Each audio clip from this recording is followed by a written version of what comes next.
You're listening to the Daily Sales Tips podcast, and I'm your host, Scott Ingram. Today, over on the Sales Success Stories podcast, we just released interview episode number 100, and it's maybe one of the best ever, especially if you're in enterprise sales or managing really complex deals.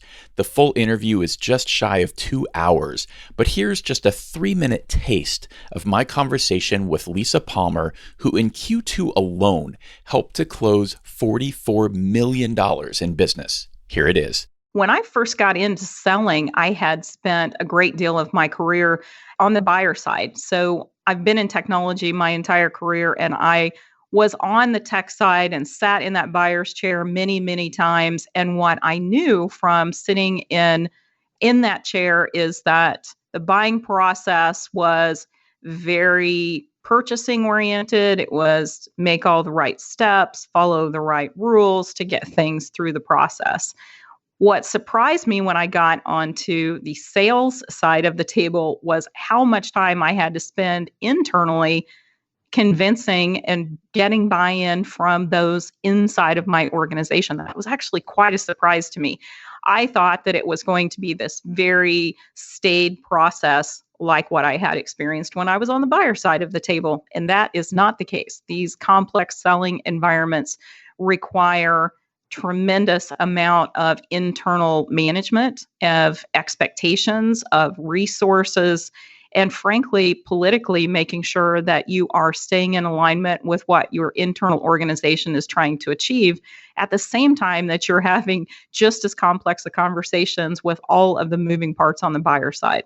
Yeah, well, I have to imagine that the time that you spent in the buyer seat has informed a lot of your ability to focus on the client, focus on the prospect.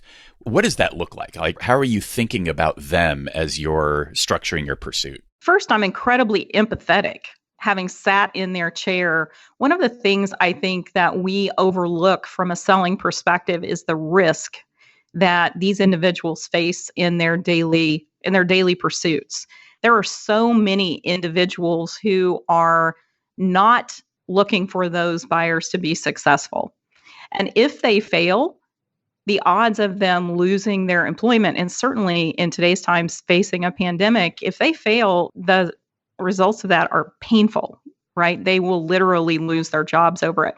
Where we might fail in a pursuit, and certainly that's going to be disappointing and there will be repercussions for it, the buyers are actually at really significant risk. And so I am super empathetic to what they face and the challenges that they face. They're also very operationally focused. Whether they want to be or not, operations consumes a tremendous amount of their time. And we have to help them. We have to arm them with information that makes them look at the things that are visionary and strategic and give them talk tracks so that they are able to perform not only operationally, but we're helping them to be successful, to get their heads up, to look forward, and to really be visionaries in their organization.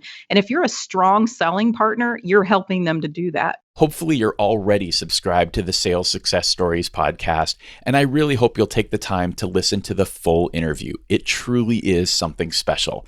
The quickest way to get there outside of your favorite podcast player is by clicking over to top1.fm/100.